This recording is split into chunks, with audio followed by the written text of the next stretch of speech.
G'day guys, welcome back to another Fairdinkum episode. In today's episode, we had none other than Combat Dietitian, Jack, who you guys would have seen in a previous episode. This episode's slightly different. We talk all things diet, fight camp with high-performing athletes such as Volkanovski, Israel Adesanya. We speak about Ozempic, should we be taking it, the trends. We'll also speak about disorders, genetic predispositions. A lot of insight to this episode. If you guys like it, without further ado, let's just get into it. Whatever you can stick to, over time is going to be the most beneficial, or you get the most results out of. It's the same with diet. Whatever you kind of dietary pattern or kind of plan you can set in your mind that you're really good at sticking to, that's what's going to end up with the best result. Fairdinkum. You've travelled quite a bit, and out of all the places you have travelled to, what would you say is your most favourite? Because your work involves, you're not just a regular dietitian. When we travel, we don't really go and explore. Yeah. We're just like cooking. Mind you, we're live, by the way. We're live? We're going live now. Good at this. Yeah. See, they don't know how we do it. It's just straight magic we warmed him up, we buttered him up, and then now all of a sudden it's just, Yeah, there's lucky didn't say anything too spicy. What was the question again? I was saying, because you're not a regular dietitian, for the listeners that are listening to this episode, thank you again, Jack, for hopping on an episode. We had Jack previously, haven't seen that episode. Please go watch it. When I go look back at, I guess, out of the last 2 years, amongst the best episodes we recorded, I really enjoyed that, Thank you, appreciate it. I was actually rewatching it just to try and not speak about things we've spoken about before in this episode. And it was meant to be just quick pointers, looking at the timestamp. Okay, cool, boom. I got carried away and started just re-listening to the episode. I was just like, bro, what a magnificent episode. You're all right, guy. You're not too bad. Thank you, man. Not too shabby. Good flow, But just to kick it off, you're not a regular dietitian. Yeah.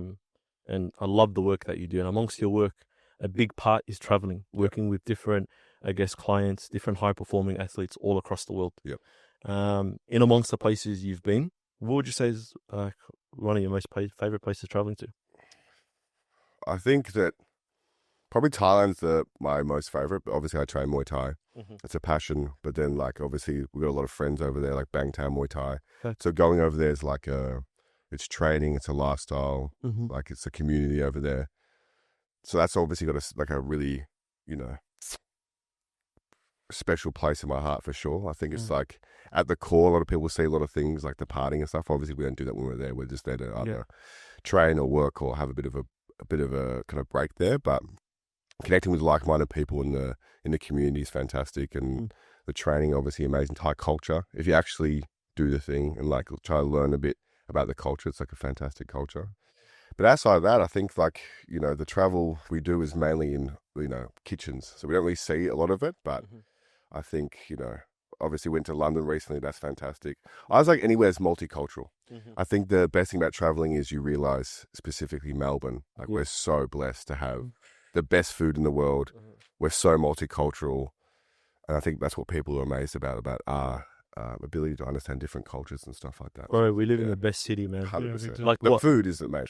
Forget the food as well. On top of that, this last week we've had 4 days of sunny straight up, And yesterday I was out in the morning for the first time, in the city, Carlton area or whatever. And I was just there. I was just thinking, man, when Melbourne is that perfect 24-degree day when it's it's not too cold, it's not too hot, but that sun just hits just right. Yeah. It's bro, this is worth living, Yeah. But I guess it gets distracted with the hustle bustle. You're in the suburbs most of the time. Yeah. Even that little city area, man, it's amazing, For sure. But in amongst that trouble, how much do you actually go and explore the world? Because obviously it's work related. And how do you find that balance between, okay, you're here for an intentional purpose, and obviously trying to enjoy that place, I think that we, a lot of people say that we're in specific countries and oh, it's amazing. But really it's about our land, find out the nearest supermarket, and then go there, get all the supplies for the guys. And then we just start when the guys. So it's basically you're up pretty early to make sure that you're ready to make your athlete breakfast or whatever they want, coffee, all those kind of things. And then you're with the athlete all day, making all their meals and snacks and all those kind of things. Obviously, content creation is a huge part of what we do now as a dietitian. So you're going through that process too. And then, most of the guys we work with are pretty high levels. They train during fight week, at least at later times, to emulate when they're going to be fighting. So we're up until sometimes midnight, 1 a.m. And then we start again at like 7 a.m. So we're pretty much, you know, preparing food, shopping, looking after the guys, with them with training, all those kind of aspects. So we don't actually get to see most of it. After weigh-ins, we'll probably do a bit of exploring with the guys, or if the guys are doing some like little like tours, like sometimes the UFC puts tours on for the boys. Yeah. We might go, but generally it's just basically just, you know, we're just zoning in for the job. For sure. And obviously the dietitian has a big part, like, because you would obviously fight, it's a big part into it, you know what I mean? Yeah, because the fight week is obviously, this is where, obviously we prepare them for like, we obviously create like their specific nutrition plans so they get to a certain point. So when they start cutting weight, so we can go through that another time, or we've already discussed that. But we're manipulating their water weight so they can obviously jump on the scales. If you think about the pressure for like these guys, like if you're talking about, who do we go overseas? Name dropping. I got you. Okay. I'll help you out. In case you forgot. In case you forgot. If you want to look at Instagram, now we've got like, so Israel went to Saudi. If he misses weight, he loses 20% of his purse. So obviously he probably earns a very decent amount of money, but at that point in his career. So that's the level you look at. If you miss, he gets penalized that much, and that's basically onus is on you for that whole thing. And he's looking at you saying, hey. Yeah. And that's the whole week. You're working with you're trying to, like, you're checking their scale weight every morning. You're kind of calculating exactly what they're eating every day, and then you're reflecting the next day when they wake up, they check their scales. You're supporting them, making sure they feel comfortable with it all. You're making sure they're getting through their little bit of training during fight week. Huge psychological element to it as well as a support system. But it's not just you as well, obviously, because you're not 100% in control of them being able to lose their weight as well. Yeah. Like another part would be their trainers and themselves as well. Yeah. So that's what we're blessed with. Like all the guys we work with, we're really close with the teams. It's a team effort. So like we'll speak to the coaches about like what we think that they should do in terms of training that night. Because obviously during fight week, it's just about movement, getting a bit of a sweat on, keeping that kind of, you know, intensity in their training, but very short because they're obviously depleting of carbohydrates and sodium and all those kind of things to manipulate the water weight. Yeah. But we're working in conjunction with everyone. So like, you know, for example, we just got back from Miami with Volk. So we talk to his coaches, we talk to his physio, we talk to his strength and conditioning, just to look at all the aspects to make sure we know what's going on and how to feed him, kind of what training he's doing and all those kind of aspects. So you're kind of always working in conjunction with the team. So that's so detailed. Yeah, go for it. And I was just going to say, so when it comes down to fight week, which I was just even thinking before earlier today, like it's pretty crazy how they have to drop body weight at the same time, even though staying in optimal like performance level. Yeah. How does it work in terms of deficit? Are they in a big deficit coming down to fight week? No, so basically up until say 6 days out, they've been in a deficit for sure. And then fight week is basically what we usually do is basically get their calories up to about maintenance, but we're just manipulating macronutrients. So we're taking carbohydrates out, we're taking sodium out, we're taking fiber out, all those kind of aspects to help the body passively get rid of the water weight. Yeah. Like in lead ups, they'll drop their scale weight throughout the week to get prepared for the final weigh-in. So they're not really in a deficit, but manipulating water weight, if anyone's done it, is not great feeling, like dehydration to any point, which they are getting dehydrated because their body weight's dropping from the loss of water. They still feel tired. You know, you don't have any carbs on board. You know, they're not feeling the best. So, but you know, again, you're working with, at that level, professionals. They're, you know, it's professionals, you know, unique genetics, but also mindset. Like these guys are like, obviously the best of the best, and there's the best of the best, I think, for many reasons, but their mindset is something that stands out for sure. That's true. But then you weigh in at the UFC level, they've got about 24 to 36 hours to rehydrate and refuel.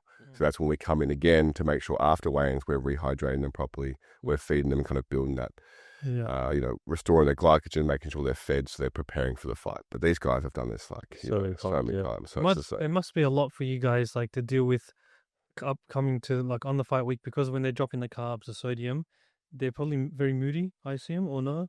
I think like obviously they're not. No one feels the best, but these guys are like specifically like, you know, the guys we work with recently. They're just incredibly nice people. So it's just like they know that, you know, they're putting themselves through it, and they've done this 1,000 times. So they know I've never seen someone be rude, or everyone's very thankful and all that kind of stuff, because it's just that process. And I think that again, that's a Australian New Zealand thing. The culture that we have is very, you know, family, team based, and we're very we're like that. So everyone's kind of just knows the process, and again, that's what's really important about us building rapport with our guys. So like becoming friends with our clients and stuff like that is a huge element. So you build that trust and that relationship, and you understand their moods. And like if you watch Israel's final weight cut, he put on his YouTube channel. He has this really cathartic experience when he does his final. So the morning of, where he will like cry and stuff. You've seen that? Yeah, in the ice tub and that. Yeah. So like what Is that real? Yeah, it's 100% genuine. And then what you don't see is that, like, for me and him, I was like holding his arm, and you're holding him, and you're kind of having this like, you know, supportive moment. And that comes from building that relationship and stuff like that. It's a very special moment. And I think especially a male, to be able to kind of show that raw emotion, I think is fantastic to show other men that kind of thing. But just in general, I think, you know, that speaks volumes to the process of like how intense it is, and what you need to do outside of just the numbers. And nutrition is like building that personal relationship with people and supporting them, because it's really intense. Yeah, you're putting your body on the line. Highest level, so much pressure throughout the week, you know, the media, they're doing all this stuff, and so many. As the everyday Joe, tell us about, like, what is it about it that's, obviously it's hard because you're starving yourself, you know what I mean? You're not getting all your nutrients, and you haven't like, but what is it to the point that it causes you to break like that, you know? Because I guess to other people, especially around like Israel's like aura and all that kind of stuff, they'll think that's a cringy moment, you know what I mean? Yeah. But obviously everyone in that room can see the hard work that goes into like such a moment like that, you know? So like what causes that breaking point, you know? It's just that obviously like you're manipulating. And he's done it a million times as well. Yeah, I think that's part of his process. Yeah. But like other guys, like just in general with weight cutting at the highest level, you're manipulating sometimes, you know, 6, 7, 8, 9 kilos, depending how big you are. Facts. Yeah. So again, it's just it can be very stressful on the body. Again, there's lots of pressure coming into a fight. So it's just high levels of emotion and depletion. Those two things, which makes, when you're depleted and you're stressed and you're getting ready for something like that, and a weight cut doesn't matter how well you do it, it's very stressful in the body. You're going to invoke emotions that you kind of have to deal with, and everyone deals with it differently. Some guys just are really good at like zoning in on the process. Some people, like Israel, will be very expressive. Some people will be very quiet. So like with Leon just gets it done. He just tells me, because how long are we going to be in the bath for? This is how many minutes you're going to be in the bath for. He'll do it, gets up, quiet, weighs in, we're happy, and we eat, you know. Are there the moments that you sort of like in your career as well? Because I remember in the previous episode, one of the things we spoke about was you're in a top grade or whatever, your old job, 9 to 5, you're actually enjoying and stuff. You wanted that like a little bit of a spark to your life, you know? Yeah. Now when you're in amongst this with high performing, not even just athletes, but the low-key celebrities as well, you know? Within these moments, do you like think like, damn, this is like worth living, like enjoy moments like this? At the time, high level of stress, anxiety. Thinking about that. Mate, like the level of like anxiety at that time between like... Did you cry as well? There's enough right I there. cried secretly. Yeah. Like, it was all over. Like, it's like this whole like adrenaline dump, and you're just like sitting there going like, but then like, because we always see these guys usually have an Airbnb off-site. Yeah. So you've calibrated the scales to the UFC scales. You know what the numbers are, but there's obviously an element of doubt in your mind. So you weigh in at the Airbnb, and then you've got to drive 15, 20 minutes to the UFC official. It's quiet. So you're sitting in the car, and you're just sitting there going like... Stuck in your own head. Just sitting in your head, just like got over every scenario. And then you've got to walk out the back, and as you walk out the back, there's media, there's people, cameras, there's people everywhere. Yeah. And obviously for people like Leon, Volkanovski, Izzy and stuff, like they're the main event, so it's lots of... Then you have to do a check scale. I think that check scale moment is like, that's when you know you're on weight. They tick it off at the back, and then you go and do the whole, you know. And that moment there, you're watching the scales like change numbers, and you're sitting there. Oh, and then you go like sitting there for a moment, your anxiety starts sweating, and then it goes like, boom, all right, you're on. Oh, I told you. Yeah. But then you have this like big flush of like relief and stuff, and then we're back to the house cooking, getting the rehydration shakes and stuff ready. Yeah. But I think when you're on the flight home, you always reflect and be like, you know, this is surreal. It's surreal and it's amazing. But I think for me, it was even just being like continuously putting yourselves in high stress or very uncomfortable situations to invoke like personal growth. Because obviously my business partner, and everyone knows Geordie, the fight dietitian, we usually do this together. But this year he's had like a few like ultra running events and stuff like that. So I've kind of taken the lead with a lot of fight weeks, as I kind of, he, you know, holds hands the reins over in that kind of regard. So doing it alone without a support system is obviously, again, just very, It's amazing, but again, highly stressful. You don't forget about it. Yeah. And obviously, we see it in the final weeks leading up to the weight cuts and stuff. But how much prior do you get a call up in terms of, like, is it the second that the fight's announced that you're on board? Is that when it starts in terms of fighters like nutrition or what? Yeah, I think like with those guys, with everyone we work with, it's just like whenever they get called. So like already. Yeah, some will get 6 weeks, some will get 8 weeks, some will get 12 weeks. The UFC guys generally get 8 or less weeks. So most of the guys are pretty on top of their stuff already in terms of consistency with their overall nutrition. But then you just got to start dialing it. So when in that process, when do you get involved then? They'll message us and be like, "We got the call up," Yeah. and you just start getting it ready. Like Izzy has a chef, Yeah. So we kind of talk to him about what we're doing, calories wise. We've kind of trained him up as well in terms of just the basics nutrition knowledge. He's training up himself, so kind of making sure that he's hitting the numbers, getting those kind of feedback. Geordie works with Volk in terms of and his meal prep company, making sure those things are all working in conjunction. So it starts off a long time before that final week. That final week is just everything's got to lead into it, and that's just the end product of 8 to 12 weeks of work. But generally, the guys at that high level are consistent year round. So it's kind of more about dialing in rather than like these big shifts in kind of their nutrition. Was there any weird like nutrition demands from the athletes? Nutrition demands. Yeah, like just I need to have this in my diet. Yeah, but I'm very with everyone. I'm accommodating. So like the way that I do things is like one of the questions I was like, "What do you enjoy?" Like some guys are like, I really like Nutella, for example. So you make sure you include that daily. So it's just like they feel like they're getting a treat. So obviously you're doing it within the constraints of what you're kind of allowing them to eat in terms of their calories and macros, but you always allow those kind of things because the whole restrictive thing is just not going to work for them. Yeah, you want to be as enjoyable as possible. Yeah, like functional, especially after weigh-ins, you've got to be really careful about what you're feeding them to make sure you're not upsetting their stomach. Yeah. But you want to make sure that, it's something they enjoy, they can put down, and that just works a treat. But no kind of weird ones. Yeah, okay. And what about in terms of like, are there any supplements involved with their prep? I think really basic ones for like that level, because obviously like the UFC guys will get all their products from like I think Thorne. They're sponsored by like UFC, and it always has to be wider tested and all those kind of things. So they kind of stick within the real basics like the multivitamin, fish oils. There's a new one for like concussions, obviously creatine, but they keep it really basic because obviously the safety around like testing and all those kind of elements. But yeah, I think a lot of people like think that they're doing something specifically different or they're doing something unique. And I'm like telling people that they're just obviously, like we spoke about, genetically like blessed, fantastic mindsets, but generally they're really good at being consistent with their training. Like they're just really hard working inside and outside the gym with everything they do. The discipline. Yeah, and they love their food and they'll eat extra and they probably won't do everything you tell them to do always.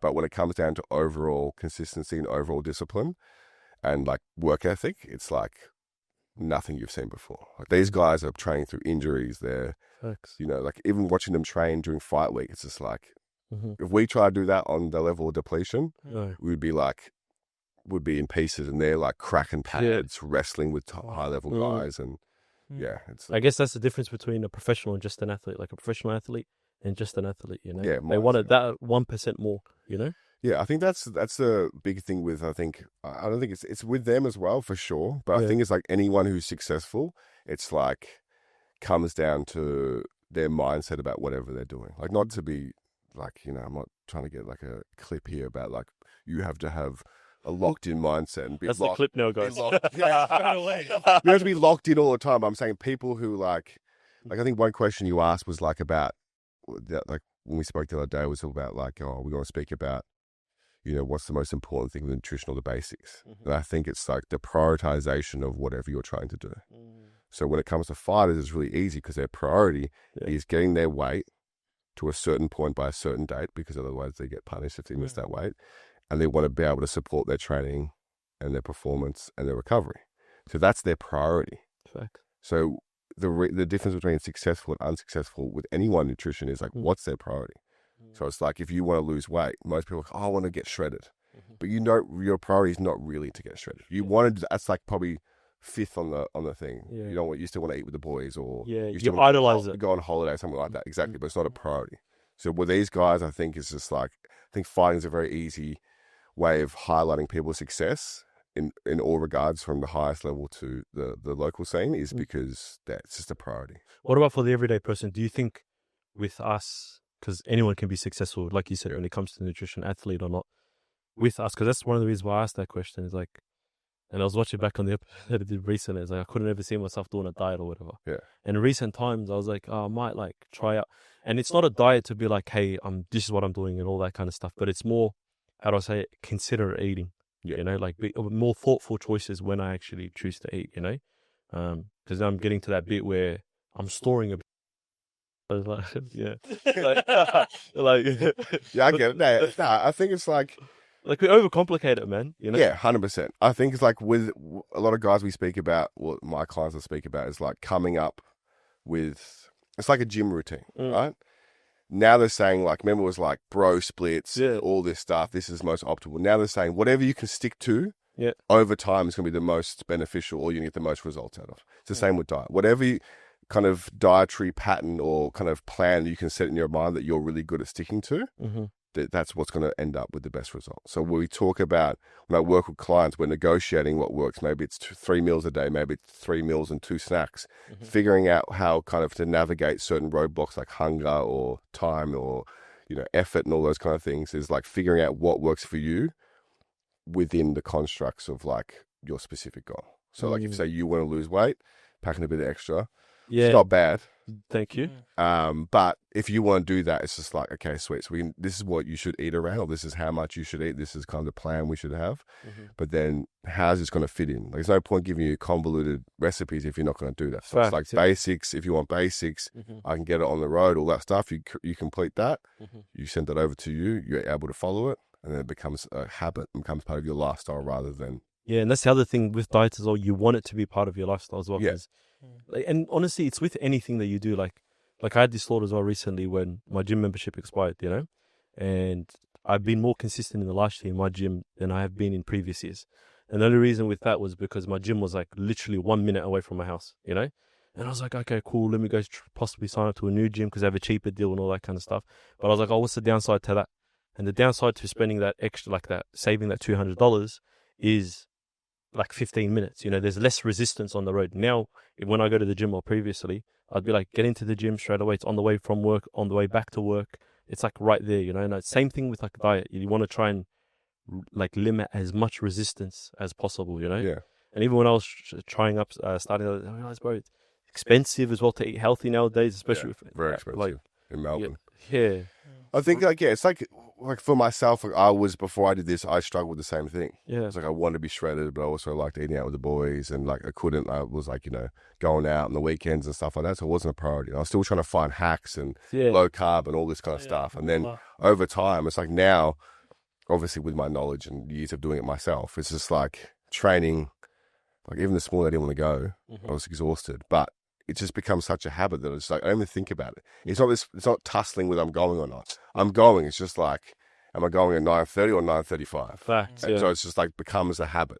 So what I speak about with people with diet is like, you know, it's not the sexiest answer people want to know about quick fixes, but it's like sustainability. If you can do something that's sustainable over time and create more of a foundation to your diet, not perfection, just a good foundation, then over time becomes just a habit. It's sustainable and you can follow it for a long time so you get the result. So for me, it's like, I know that I have to train for physical and mental health. Mental health, a massive one for me. 6 days a week is perfect.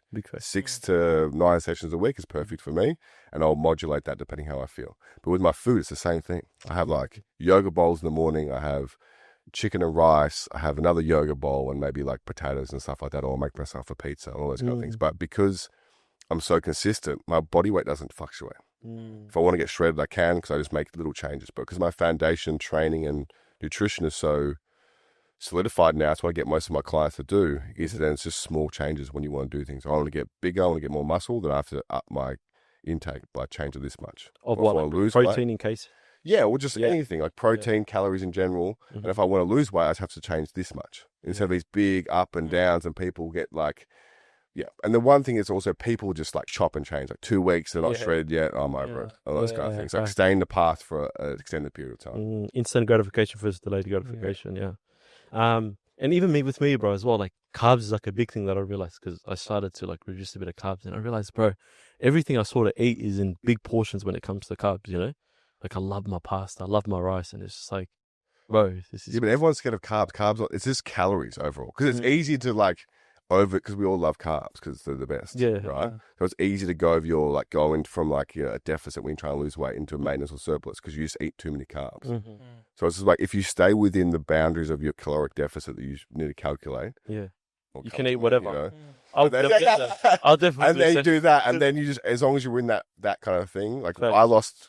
I did a shred or whatever, and that was like, I had to have carbs, otherwise I couldn't get through Muay Thai. Correct, yeah. So I had to have that strategically, but again, it wasn't like, I wasn't ripping out packs of chips and All the, having, yeah, like, correct. I wanted way more rice than I was having, all those kind of things. Yeah. But again, it was like, You had a priority. yeah, but again, exactly, but I didn't, it's not carbs, it's just calories. This is what I have an argument with people, like, Yeah. or insulin and cortisol, and people want all this, like, they want these reasonings why they can't progress. Yeah. That's like physiological outside of their control. But most of the time, the vast majority of the time, it's just people don't know how to be in deficit for long enough. So they're like angels for 5 days, and then the weekend. We can all do that. Monday to Friday, we can be good. Yeah, easily. The weekend comes, Yeah. you eat out, and you've blown your calories out for the week. Do you think it's also because we have so much information that we, like you said, we chop and change? So like 2 weeks time, okay, I hear a TikTok, carnivore diet could be good. Let me try that. Actually, that could be getting me the 6-pack because I haven't got it yet.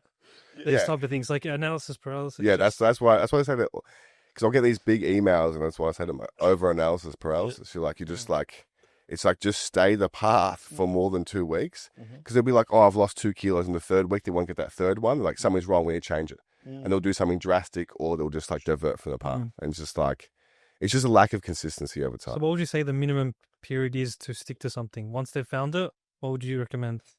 Like, if you want real like results, like 8 to 12 weeks, like 8 weeks minimum. You think about how many people actually do that as well? If you're not doing extra, guys do like, they'll go on Instagram and shred up in like 4 weeks, but obviously baseline's good, and they'll go heavy deficit. So it's like, again, what you can sustain for time in terms of what your approach is. So it's like, I think 8 weeks is a good way, because most like challenges are 8 weeks. Yeah. Let's talk about your cut. Was yours 8 weeks or was it longer? Mine was 8 weeks. I did my first one was... What a good cut, by the way, bro. Yeah. Thank you, bro. We've got to give it Thank to you. you. I thought maybe there's something going on in the background a little bit. I was like, No, it was like, if you saw me on like eating a lot of salads, and then the first one I did 11 weeks. Yeah. And that was disrupted because I had to travel to Thailand, which was, it was good because I was training a lot, but it wasn't bad. And then I'm like, I want to do the second one, because the first one I got in great nick and I was happy, but I'm like, I want to get lean. I want to see what I can do if I'm at home for 8 weeks and do that. And the reason I did that was like proof of concept, to show people that this is my approach and this is how I program with my guys. And if you put as much effort as I did into it, you can get the same results. But I was doing like, 10,000 steps week 1 to 3. Then it was like 12. By the end of it, I was doing 16,000 steps a day. Yeah. I was getting up in the morning, half an hour. I was going like lunchtime walks, nighttime walks. I was training Muay Thai every day. I was doing weights 3 times a week. So I was like going hard, and also like in a pretty like, it was like at the start, it was like a small deficit. I can eat like, usually my baseline's like 4,000 calories to maintain weight if I train hard enough. But then I went down to, I started off like 3,000, which is a pretty deep deficit. So I started dropping really quick. And then towards the last 2 weeks, I'm like, I'm going to really, really go hard here, just to see what I can do in terms of like suffer. Because I wanted to suffer to show people like, to understand that suffering and stuff. I went down, I think the last 2 weeks I did like something like 1,800 to 2,000 calories, which for me is very low. That's strict as well. And that was... With the training and everything. With the training as well, just to kind of go through that process. But, so like for the first 1 to 6 weeks, it was just a moderate to large deficit. And the one was kind of just to get that last bit off. But it wasn't... Yeah, it was hard. You don't feel the best. When you get that lean, it's not fun. Yeah. How was your mental health then? Because I've watched some videos recently of another YouTuber, Volkanovski. I don't know if you know. Volkanovski, He finally did a shred as well, and he was going through the motions, going through the gym session, speaking about how he's feeling, and he's just like, I've got all this body dysmorphia. Yeah, I'm not even like wanting to go to the gym. I don't feel strong at all, even though I look super strong because how lean you are. And I just can imagine you're going through so much. Yeah, that guy speaks about like he's had like kind of not just eating disorder, but disordered eating. Like he's always had a problem with his eating. I like the worst thing for me was I like to socialize and eat. Like I love eating. I love restaurants. I love going out, which was taken off the table. Like I did go out. If I had to have I did like 3 refeeds, so I'd go out and have Thai food and stuff. Yeah. But other than that, like I didn't go for breakfast. I like cooked every meal at home. I fucking tracked everything to like I tracked even salad at that point to make sure that I had all the data sets when I do work with clients to be like, this is what I did, this is what you can do, and all those kind of things. But yeah, like that isolation's a big part of it. Super large food focus. So you're so focused on food, which becomes unhealthy over time.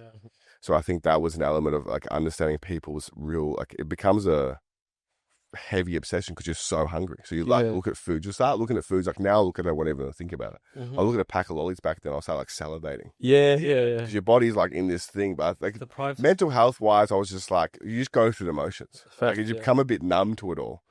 But definitely it's not something. Wouldn't it make your mental health just a little bit better as well? Slightly. No, I wasn't sleeping that good because I'm so used to eating large volumes at night, and I would sleep heavy and blah blah blah. So you sleep kind of like when you start getting leaner and leaner, your sleep starts to not be as good. But very healthy. Like my skin, my blood work, I get my blood work checked a lot. Was all fantastic. I was supplementing. Like the routine was like on point. Yeah. So for like that lifestyle, like did it to the proper degree, but like sustainability, enjoyment of life and stuff. That's where you start to kind of sacrifice be that way. You knew it was just going to be like a phase where you just lock in. Yeah, you can't walk around like that. That would be but like okay, compared to like back in the days, okay? Yeah. Because now we're blessed with food choices and all that kind of stuff, you know? Let's just say maybe the training's a bit different because also you're pushing yourself with training, yeah? But like from a diet point of perspective, couldn't you have sustained like with the little portions that you ate for like a long period of time? Yeah. Till it became normal? For sure. You could. You definitely could. So it's a choice we wouldn't have like metabolic adaptation where your calories would go like your like basal metabolic rate or your burn would go down too low. Like that's another misconception a lot of people think in that shorter time frame. Yeah. That what you like stuff up. But it's also like mental. Like we have the ability to have an abundance of food. Yeah. So it's a choice, bro. If you didn't have the choice, I was dealing with hunger. By the end of it, I was like, oh, I'm hungry. I can deal with it. Yeah, correct. That's the biggest thing is like week 1, your hunger levels are like killing you. Or just not because of actual physiological hunger, it's your like psychological want for it. That's true. Week 2, it dies off. Week 3, you don't really, the cravings aren't there. It's not there. So you kind of get to deal with it. So I think that by the end of it, because I had an end date, I knew that when that end date comes, I can have freedom. So that's when it became that. And then you have all these ideas like I'm going to go out and have, pancakes, tacos, pizza. And then you have like one meal and you're over it. You're like, oh, this actually wasn't it. Yeah. That was just because you're in that deficit. That's honestly like our fasting. Yeah. Ramadan. I think Ramadan straight away. Like we, especially the first few days, like you said, all the snacking that during the day used to, you don't know how to deal with the hunger. Yeah. And then you start writing a list in your head like, oh, I can't wait to have this for food, for dinner. And then once you have like half the meal, it's like, what? That's it? Yeah. I'm really full. And then when it comes to week 3 and 4, the cravings, we can kind of deal with it. It's like, yeah, well, I'm hungry. Okay, whatever. Yeah, 100%. So it's all mental. really The first week is often like the hardest of like Ramadan. Yeah. The first week is like, because obviously even like with coffee and stuff like that, you can't even focus, function properly. And by the time you get to the 4th day, bro, to be honest, by the last week of like Ramadan, what ends up happening is like food's not even like Eid day, the day of celebration is like that day where it's just like, oh, it's a bit awkward. Why am I eating in daytime and stuff like that? It's like you realize there's actually no need. It's just that we just have an abundance of like desire, It's just cool. And that's the whole thing. It's all comes down to the mentality. Obviously, shift in like the volume of food going in your stomach and stuff like that. So a lot of people that start like. I wrote a fair amount of like Ramadan specific nutrition plans. I seen it was nice, and those kind of things with specific, and they were like, oh, I want more food, and then by the end of it, like I'm hardly getting this in. Like I can get breakfast in, but I can't get the snack before I finish fasting or whatever, or because it's just like the change of their stomach volume or just the change of their habits and stuff. It all starts to kind of modulate. But again, like it's the same thing with everything. Like the priority is Ramadan. Yeah. Your priority is to stick to guidelines for your specific faith or whatever your reason for doing that is. And it's just like, that's your priority. So you do it. That's what I'm saying. Like, if you can do Ramadan, you can do a diet. That's the whole thing. It's like people normally ask me to do Ramadan. Yeah. That was in Australia. You got where we had sun up for how many hours? Yeah, it was like fact. massive. It was like It was pretty long. It was long. It was hot. Yeah. Most people couldn't even sustain that. That's true. And then Yeah, the correct. Arabic countries went to Saudi, and I realized that like the whole culture is complete. The time frames, not just for Ramadan, but in general, Facts. like everyone's up at midnight at the malls. So, yeah. During the day, at like midday, no one's there. Yeah, Maybe because of the heat as well, but like Yeah. everything's structured. And so if you guys are doing Ramadan in a Western country, you can do a diet for 8 weeks. For Bro, sure. bro, straight up easily. Yeah. And most people often even gain weight during Ramadan as well Yeah. because of that. Because even though the habits, because you said priority as well, obviously because it's not a diet-focused month as well, there's obviously a spiritual aspect to it and whatnot. What ends up happening is bad habits start to form as well. The binge eating is The binge eating, the snacking starts Controlling to the increase. cravings once you can eat. Correct It's as well. hard. And there's massive sugar craving as well when you're fasting and whatnot, Yeah, it is. Like, I'm not a chocolate guy, yeah? But I remember, like, I used to do grocery. I do grocery like Uber Eats since I'm lazy. Yeah? That's but- how much you spending on Uber Eats delivery? Like, because I'm just always on the go and stuff. It's like, I know the fact that, like, how do I say it? Anyway, I don't know how I'm explaining myself. Financially, he's just killing it over here. Tell us the secret. But, like, I order, like, my food to my house. I order the groceries and stuff, But during Ramadan and whatnot, it's like I start seeing, like, okay, chocolate, like a chocolate bar. I was like, I don't mind having that right now. Or, then you just start ordering stuff that you don't need. Yeah. Never shop when you're hungry. That's all. That's what it is. But I think, like, and it's also like you find that, working with different people from different cultures as well, eating habits, behaviors is huge. Yeah. Facts. So different cultures is like, I think, when you go to like obviously some of your like Mediterranean or Arab friends, like it's not just like have a meal. It's like It's a love language. It's an it expression of welcoming and stuff, and there's everything there. I can't handle myself because I'm from an Australian household. Mum's got a couple of Lamingtons out there, but she's not like she cooks meals and stuff. But there's not like, and then I'll go to like my Arab friend's house and it'd be like lollies, chocolate, nuts. So I'm sitting there going boom, boom, boom. So I can't control myself because I'm just like, oh, whatever. So I know that I can't do that. But a lot of guys don't understand that like it's not just about all these things. It's like rewiring the brain. Facts. So when we watch the UFC, I don't know if you guys watch UFC. Like if I go to some of my mates' houses, their wives are bringing out the whole table. And then you, without even knowing, you've just eaten 500 calories. You're just going, You're not looking at the bowl. You're just you're doing that. And then it's unconscious. And then you're like, I don't know why I'm putting on weight because I'm just like eating normally. But you don't realize it's unconscious. These habits you form from a child are like really dictating how you move forward. And that's the hardest thing when you've gone to a diet. It's like, I can't snack like that. Yeah. Your brain's so used to being that, you're like having to stop yourself from doing that. And then stopping a habit or changing it is like rewiring the brain. So it's like you get a bit of pushback, resistance. Yeah. And that would also like form over time as well. Like how much of that do we sort of inherit from our grandparents and our parents and stuff? Like how there's also like the argument that like even with diet, there's some things that are out of your control. A lot of people that are lazy often say that, like certain things are genetically you're predispositioned with, that you can't even actually control. How much of that is a factor in diet, and is that true? I think it's massive. I think like psychological or just like the environment is huge. I think like specifically for me, like I grew up and obviously like my family's Australian Irish till I was about 15 and I started working at Kmart and I met some long-term friends who were Lebanese, and then I have friends from high school who were Somalian, all this stuff. So I got introduced to a lot of different cultures and households. Yeah. And then you're introduced into these environments and then you're seeing the eating behaviors, Yeah. which I never had before. So I went from like a 72-kilo kid. And then in my 20s, I was 103 kilos. Because what we'd do, we'd go Uncle Joe's Kebabs, and I would pound 2 kebabs. But I would never have done that before. Or like the snacking and all that kind of stuff. I picked up behaviors that I still have now. Yeah. And like you see some of the boys, like as they get older, get married, they start getting bigger and bigger. Yeah. Because it's the eating Naturally, behavior. yeah. So you know what I mean? Like, so I've been exposed to like different sides and seeing that these habits from, seeing how your family's done it or seeing how the boys do it, or like my dad, massive, he loves having overeating. Like he's a very fit man. He's 75, trains every day, Correct. in great condition, but he'll eat a yogurt bowl that's bigger than your head. Yeah. And he loves it. And he loves chocolate and he'll snack. If you give it to him, he's there. Yeah. As long as it's healthy in his eyes. But as I'm saying, but I did the same thing. When I start getting hungry, God help you. Because I get cranky and then I want to eat. I want to overeat. I want to eat until I'm like, for me, comfort is when I'm like, same thing. Stomach's coming out, Correct. You can feel it. Yeah. Yeah. Oh my. So what did you get to in terms of body fat? What's the lowest? I think it was like 9%, 8 or 9%. Yeah. Single. Yeah. Was that your first time in your life? Yeah, first time in my life. That's what I also want to do. I want to be ripped before I Yeah. get to like, just one time in my life. Of course. Yeah. Completely I think we unsustainable. would love to like That's what we were saying about social media stuff. You want to do it, trust me, but there's just like, take the photos for memories. yeah, man. I remember being at weddings and just being like suffering, just sitting there going like, looking at like ravioli and just like, terrible ravioli. It was like some like Broadmeadows, you know, some wedding venue. Yeah. But you just look at it, you're like, oh man. That's a good content idea. Maybe I'd be a puppet for like 8 weeks. I don't want to Yeah, be a but puppet. you won't do it. If you got to do it. Do Though. you want to make a bet? I'll make a bet. No, Make I'll- a bet. You do it on the camera. We're gonna definitely. We're gonna hammer you if you don't do it though. Now you got to think of a punishment, and now that we shook on it, Yeah. I'll do I'll whatever. come up with a good one, Yeah. and then I'll be a little Yeah. like I'll be Or Who makes your food though? Do you make your food? I'll make my food. Yeah, Okay. like I don't live for them. Yeah, Okay. not that matters. You know.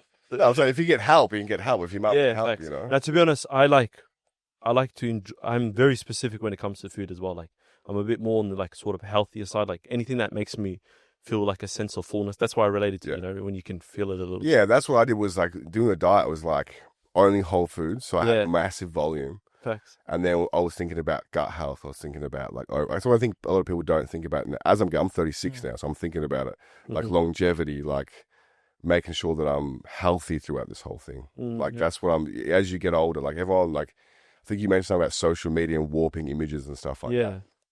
Like the whole thing is like, I think people have lost, there's like massive like longevity movement and all those kind of things. Mhm. But I think people have lost the aspect of health and Mm. checking your blood work and stuff like that. Yeah. Like Oh, like going to go visit the doctor and actually seeing like the. Yeah, I don't go to the doctors here because it's all Medicare. So it's Yeah. just like if you want to get your testosterone checked, they're like, why you're a 35-year-old man, blah That's blah blah. true. So I do have a private, so you can get private stuff online, so you can look at all your data and stuff like that. So every like 6 months, double check it. Correct, Those yeah. things. And I think that's, as dietitians, we're trained to kind of assess blood work. So that's one aspect we do with like the fighters and everyone is just like, if you don't know what's going on, check it. Mm. is that with checking your BMI as well? Like, did you ever go to? You can do a test. Like there's a guy in Essendon who does like the DEXA scans, but you can do the. That's your boy. We did that ages ago. I your got bad. angry at the guy. Why? I don't know. It was Big honestly, Tony. No, tell him the real reason. honestly, the real reason probably was disappointed with the results. Yeah. But I remember because there was two. The one you eat it, you have you put the thing in your mouth and you have to sit there.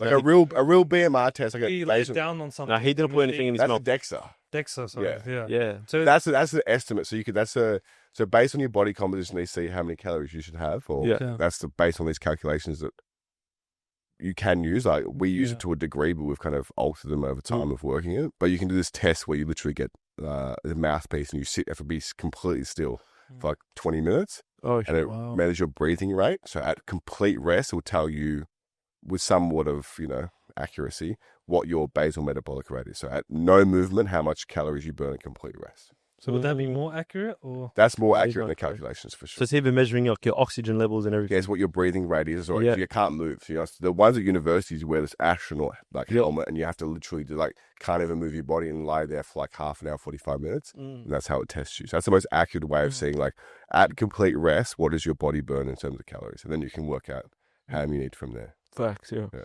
Going back to your like diet and stuff, yeah, or that phase that you went through, was there something that you learnt through that whole process as a dietitian now actually doing it? Like not that you didn't know before. Yeah, I But, think like- it's just more empathy.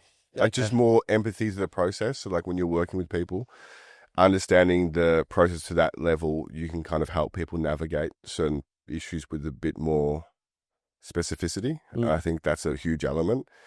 Understanding the power of, as wanky as it sounds, like whole foods, like how good, if you eat really clean and you eat whole foods, it can keep you full, your skin's good, your toilet's good, you're functioning overall really well, or just like, just seeing the changes physically, but also like skin, clarity, mental aspects and stuff like that. Obviously when I was in the deep deficit towards the end, but Yeah. that kind of element is just like, just seeing the power of like, I think because before that, obviously I was so wrapped up in my clients Yeah. and helping everyone else that I wasn't like, I was still training a lot and eating well, but I wasn't really prioritizing myself. So when going back into that is that I fell back in love with nutrition for myself and like what I wanted out of it. Well, why I started the whole thing. So that kind of re-invoked the passion that I had for it, but just seeing the power of like the benefits of nutrition if you do it correctly and you actually stay the path. That's and you're not just supplementing it with whey protein and whatnot. Yeah, because everyone's asking questions about like, the little hacks and stuff. Yeah, like, that's one thing I learned as well. Was like, the no sugar stuff, the hacks, the protein bars. Yeah. Oh, I remember one time I was like craving something, and I like got yogurt and I put that sugar-free maple syrup on it. I must have gone too hard. Yeah. And I had abs at the time, and then I woke up in the middle of the night and I had like a turtle shell of abs. Because my stomach was so bloated, and then not to give you too much information, the toilet wasn't doing too well the next morning. But because there was so many artificial sugars or artificial whatever was in there, not saying it's bad and going to cause cancer, but my body was so used to a level of cleanliness. You introduced that, and my body went haywire. So a lot of people don't even realize, like, it's not dangerous for you, it's not bad. I love Pepsi Max. Probably had a can of Pepsi Max every day during that phase. Facts. But like all the other stuff, like people don't realize what's happening. Okay. So I'm going to the toilet and I'm diarrheaing every morning. That's probably not good, man. Like you're probably eating something that's not agreeing with you. Like people are so out of tune with their body that they don't know. And that's what another thing is, like with these dieting phases, all these phases where you really go introspective and kind of prioritize the goal in yourself, is you figure out, you become more introspective of what your body's response to things are. And that's powerful, because too many people are eating like, following certain things, or is eating crap, and they're not realizing that they're lethargic, their sleep's terrible, their skin's terrible, and all these elements, On the Pepsi Max thing, let's just say, okay, because sugar's a bad thing, everyone knows that, Well, I was just if you just saw me, I was eating a packet of lollies at the front. Oh, imagine we got that. That would have been hilarious. This is your dietitian. Natural confectionery dinosaurs go off. Well, like, it's like no-nos, like the no-no, big no-no, okay, whatever, cool. Yeah. What's your thoughts on the people that have like, and people I'm referring over here, they go, okay, cool, like no sugar Coke is not that bad. Within reason, everything within reason. You can put sugar in your coffee. But let's just say I went on my Somali friends used to put 8 sugars in their coffee. Yeah, that's standard. Yeah, like, you got like you see the Somali woman at the supermarket. She's getting cordial. She's getting sugar everything. Effects. You know what I mean? So it's like that's the extreme level. That's not racism. That's cultural awareness. All right, that's culture. You're all laughing because you know it's true. Right? It's true. So like that's like, so you got the no sugar people, and then you've got the sugar people. It's just like, I have sugars. Yeah, thanks. But I don't, have too crazy. So it's like within reason. No, Somalis love their sugar, bro. Like 100%. Like even like one day you got to get you to try our tea and stuff.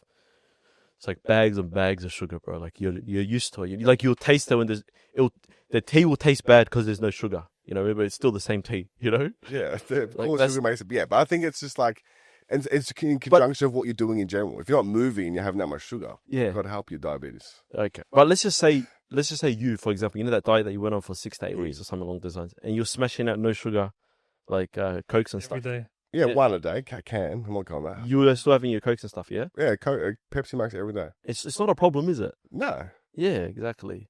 People just I still probably do it now, to be honest. But I drink 4 liters of purified water. Of water, yeah. So I'm doing Purified water. Well, just like, mineral water, Filtered, not from the tap. It's like Andrew Tate. I'm not being one of those guys. You never know. You never know. I actually found, this is TMI, but I found when I was drinking tap water from this normal tap water, and I was having like, mineral water, whatever, filtered water, that my bowel movements were like completely different. Bit different. Because I'm starting to hear about the filtered water, and obviously, like, we can say that Melbourne's water is pretty good.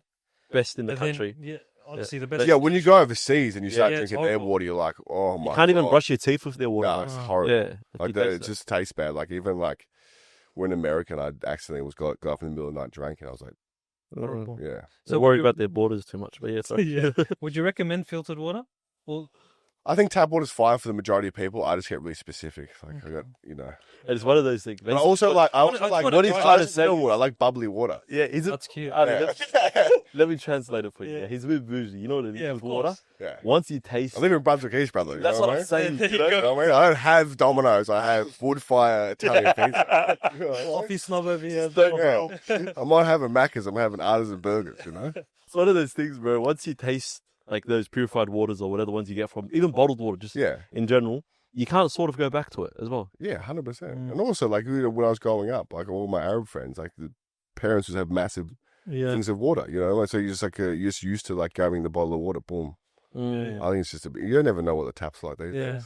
Yeah, it is actually true. Exactly. Sewage. I do want to try that though. That's why filtered water. Just give it a Why? week. Don't try it. No, I've always wanted to. Or just get like what you can get Soda Stream and all that stuff, but you just get Soda normal water, you know? And just filter your own water. Yeah. Or Pellegrinos if you want to be a bit Italian. Yeah. Well, What's the actually a bit one? fancy, yeah. It's Surrogata or something like that. The blue bottle. Yeah. Yeah, the blue one. Wash your face and stuff. Well, That's how we should have started this episode. In the intro, we'll get Jeff doing this, you know? With the banana peel. Yeah. He could be your sister. I'm joking. What? No, man, you have too much for that. But during your training process as well, you were doing Muay Thai heavy, man. Talk to us about that. I've been doing it for years. I just didn't document it. Like I think for a long time on our Instagram, we thought no one really cared what we did, so we just did our athletes and stuff. And then I started sharing what I do, and everyone's like, "Oh, I can't believe you do that now." I'm like, "No, we've always been doing this. We just haven't been sharing. So we thought no one cared." Then everyone ended up caring. Like everyone likes my yoga bowls. Yeah, I don't know why, but everyone likes yoga, the training. So I've been doing it for like at the Ring Gym in Braybrook with Andy Colgrove, who trains Jack Jenkins and Joey Luciano, all the boys. I moved to Melbourne when I was like 28 or something, probably 26, like 10 years ago. Started doing PTs. I know, a long time ago. Still bad. Still bad at it, you know. But then I started with him PTs, and then I started working there when I was doing my university. I've just been trained there. So every day we go there 9:30 to 11. The fighters class. No. The fighters and me. I just get a special invite. But yeah, we just do that every day. So Monday to Friday. So yeah, it's just again, like we were talking about before. It's like that's something that I love. Yeah. Like pumping the weights and being worried about how I look like this would kill me. Like, you know those guys at the gym who are just like in the mirror doing these ones? Aesthetic ones. Fantastic for them, but that would mentally just be like, because you're not seeing any progression, whereas Muay Thai is like fitness, skills. A whole lot. Conditioning. Yeah, and then just like, man, like a huge aspect I talk about with people is like mental health. Like I work probably way too much, like probably 6-7 days a week. I'm always on my phone replying to my guys. Lots of anxiety and stress sometimes. Like I go to Muay Thai for an hour and a half. My phone's away. Because you know the gym now, you're on your phone. Yeah, it's so Muay Thai, an hour and a half, 2 hours, your phone's off, and you've expelled all that extra energy, and then the anxiety's gone for the day. It's why guys love sports, like in general. It's that one time where you can just lock away, like get away from the world and lock in on that one thing that you I think we talk about like ADHD. Like I definitely have ADHD. You do. I can think, see it. Oh, for sure. It's coming from another. Yeah, well, I think if you're all friends, they've all got it. Exactly. Yeah. Neurospicy, we call it. But but it's just like, I think when you have ADHD, you can be very anxious because you've got an excess of energy. So when you do Muay Thai or something that's really like running is a really good example as well. Yeah. Like if I'm feeling really anxious, I run. Yeah. You do a 10K and then you feel like a new person. So I picked that up recently. Running's amazing. And then also with the food, going back to that as well, is like, then why I'm really big into gut health and whole foods is that we've talked about it before, the brain-gut axis. So they all relate to each other. If you have really good gut health, you have better mental health through mental clarity and food choice, and it's kind of this flow-on effect. Yeah, so you're thinking about all these aspects. Like if I eat shit, sometimes when I go to America, you're on the road, you're eating crap, whatever, and then you'll start to feel really lethargic. I mean, we went to IHOP. That place is horrid. And I ate one meal, couldn't sleep properly. Like the effects of like your nutrition. Constipated. Yeah, it's horrible, man. So it's like exercise and food and all that stuff like that. Obviously powerful for your physical, but the mental aspect is something that is not really spoken. And don't they say the gut is your second brain as well, isn't it? Yeah, basically. It's obviously it's just everything in terms of doing it nutritionally and how you want to improve things. That's everything, you know? Yeah, facts. And little things as well with like running, like jiu-jitsu, Muay Thai, like those combat sports, they're individual sports as well. Yeah. You know, so it's one of those things where when you rock up and you do it, like there's no one to blame when you compare it to like team sports as well, other than yourself. The work that you put in, similar to a diet, the work that you put in is the work that you get out, you know? Yeah. You can sort of cheat like a gym session. You can sort of like fall behind and under the shadows in the team sport. Muay Thai, running, it's like you feel it. Like if your diet was bad, you can't really run the same 5K that you done the day before. In amongst obviously other factors as well. Jiu-jitsu is like the exact same thing I talk about all the time, you know. Well, my coach says it all the time. He goes, the work that you put on the mat, is all that matters. You know, time on mat, there's nothing that matters more than that, you know, because when you're there, you reap the benefits of it. Even if it's just like one of those like days where you're there, like you're not even connected, but you're there. Just you know? going through the motions for sure. You're going through the motions and stuff, bro. But touching on the social media thing, bro, one of the things I like about your work that you do is you capture the content, you know? Yeah. And that's different to the like everyday dietitian, because it's sort of, how do I say, it puts that information out there and it makes it sort of accessible. And one of the things I liked about that Muay Thai thing that you were doing and the training and obviously Thailand, it's like, okay, cool, if he can do it and he preaches it, it's even more reason why like now I could do it myself as well. Yeah, that's what I try to do on the social media, is like kind of have the approach where I'm like the everyday kind of like, you know, obviously I do like Muay Thai's not for everyone or whatever, but like trying to show people the approach of like molding all my experience and my knowledge and my, you know, study and stuff into the real world, and like showing people like the everyday stuff that you can do. I think like a lot of nutritionists and dietitians online, they're really they're really just stuck in this box of like just preaching the same stuff. The book, like they'll talk about supplements and it'll be like creatine, and it's the same conversations constantly. It's the same like confounds they all have from university and stuff like that, which I think, you know, as a dietitian, all the study and your university career and all that stuff is the foundation, the backbone of what you do.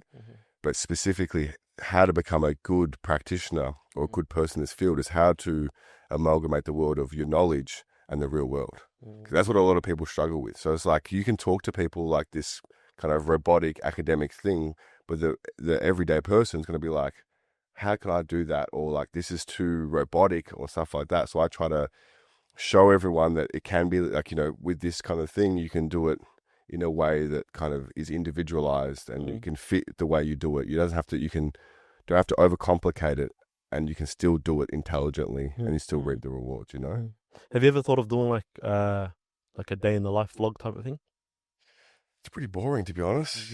I get up like 5 a.m., have a coffee, and then So you'd be boring, bro. Because it's so repetitive. But my whole thing's like every day I get up at 5 a.m. and then I go, literally, I'm not... It's not the same thing every day. Bro, You it's reckon? pretty much the same thing every day. So then my question would be, what is the day in the life of a dietitian then? 5 a.m. wake up. I don't have that period where you wait an hour and a half for coffee. I'm straight for the coffee machine. No 90 minutes Huberman? Man, I love coffee. Okay. So that's my morning routine. That's my morning treat. Yeah, what's the go-to? Big, long black. Just black, mate. Long black. I don't want no milk. I don't want no sugar. Nice. You know what I mean? Do you like a sweet? No. Huh? No. No, okay. No. I'm more a sweet guy, you know. It's just dark like my brain. No, I'm joking. And then I sit there and I'll like look out the window and I literally just have a coffee. I'll jump on my laptop straight away. I'll just reply to all my emails. I like to have like a morning flush. Like I'll wake up with a fair few amount of emails, DMs, WhatsApp from my guys. True. Yeah. Reply to everyone. I'll go for a walk just to clear the brain. Probably have another coffee, I'll be honest. Breakfast, more work, go to training, come back. More work. Yeah. And then after about 5 o'clock, I can probably train again, come home, eat, see the family, see the boys. Yeah. That's about it. You know the 5 a.m. routine? How long did that take for you to... It's not like a route. Yeah, it's just... I go to bed early though. That's what I was saying. You boys got me 6:30. I'm like, that's 2 hours before bed. Wow. So it's not like I get up. I'm this like 5 a.m. is the most ultimate thing. Yeah. It's just that now that I go to bed so early, I just wake up naturally. It's not like think it's the most elite time, but for me, because during the day my phone will go off so often, that 5 till 8 is that perfect window where I can get undisturbed. But by 5 a.m. is elite. You can't deny it, man. Yeah. Like when you start your day at 5 a.m. Yeah, it's hard to get up, and when winter starts, then it's even hard. But I'll just like whip on the heater, and I have it all times. But that's why the things like having coffee instantly, like Bar, Huberman, and advice and stuff like that, you do it because it works. Yeah, exactly. Like, okay, I'll have the coffee. So find out what works for you. That's how I'm saying. Everyone's so caught up in like these strict things you should do. Like, you should drink your water. You should do this, and you should meditate every day, or like when you guys pray, that's the same thing as meditation. So like do those kind of things that are healthy habits, but find out what works for you. Like for me, it's like if I wait 90 minutes, I'll be miserable. Yeah. And maybe it's bad that I have a dependence on caffeine to start the day, but for me, it's like I get up, have my coffee, I sit down. I also think as well in the morning, it's like kind of wasted 90 minutes in a way, because you're kind of just walking around waiting for the time to have your first Yeah, coffee. 100%. I love coffee. Yeah. It just goes to show you're more of a crackhead when you wake that 90 minutes is off. 100%. You know? Oh, man. Because you're itching until that. Yeah. It's like you're looking at the clock, like, oh my God, the 90 minutes going. You're not even being productive at all because you're just waiting. Yeah. Facts. Talking about like strictness and all that kind of stuff, obviously that brings about the other side of things, which is people constantly looking for shortcuts, you know? Yeah. And in the last year since we last spoke, one shortcut that's like, I guess got pretty popular because of Kim Kardashian and stuff is Ozempic, Yes. you know? Is that bad, man? Do you think there's... I think there's not enough studies. There's not enough long-term Mhm. data about it for sure. Because I know I think a lot of people basically- hate on it a Yeah. lot. There's a lot of like health professionals being like, it's weak. People aren't mentally strong enough these days. It's a shortcut, all those kind of things. Yeah. I think for the majority of people, it's probably not suited. I think they may be going a route of dealing with their issues around food and why they can't seem to sustain or maintain an eating habit that's not making them gain excessive amounts of weight. But I think for some people, it's a great tool to flip that switch of extreme food focus. A lot of people don't realize, and obviously I see it a lot, it's because people who've competed their whole life in weight-based sports, food focus is super high. So when they're trying to diet or try to lose weight, some people, they will become obsessed with food, which is kind of rearing on that disordered eating disorder kind of realm. So I've had people in the past, not that I work with directly, because not many people come to us for that kind of stuff, but Yeah. it's switched off that food focus. Mm. So they're able to go out their day, it reduces their hunger levels, and they're able to kind of, reap the rewards of that, Mhm. which I think is extremely beneficial for them, only if they do a couple things, What are? which obviously have a specific diet around that, because what they were finding is a lot of these people using Ozempic and those kind of drugs was they were losing a lot of scale weight. But because they weren't having a high protein diet and they weren't exercising, they were losing a lot of muscle mass as well. So they weren't just losing fat, they were losing quality tissue.